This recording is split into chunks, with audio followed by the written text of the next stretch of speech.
Here we have Andrew Peros, Portfolio Manager at Small and Micro Caps at Ausbil. Andrew, thanks for speaking at the Inside Network's Equities and Growth Asset Symposium. Thank you for having me. The tagline for this event is Sailing Through the Headwinds. In your opinion, how should advisors try to achieve this?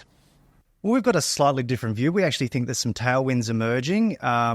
Rates have peaked, inflation has peaked, and the setup for small caps and micro caps has never been better. The drawdown has been quite significant. So against that backdrop, we think it's prudent to start looking at some of those rate-sensitive names, small caps, micro caps, arguably the REIT sector as well. So that's how we think advisors should be thinking about things and where they should be looking at this time.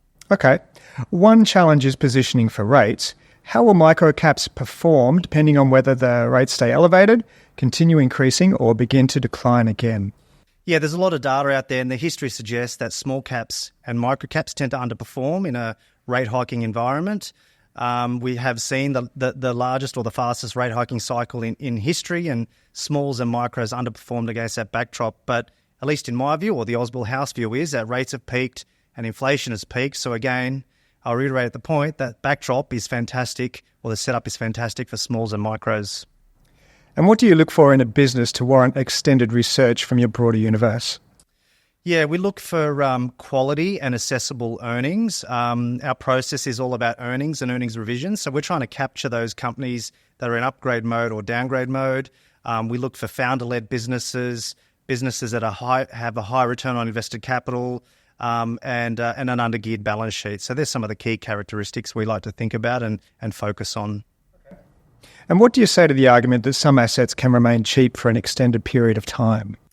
Yeah, well, valuation is in the eye of the beholder.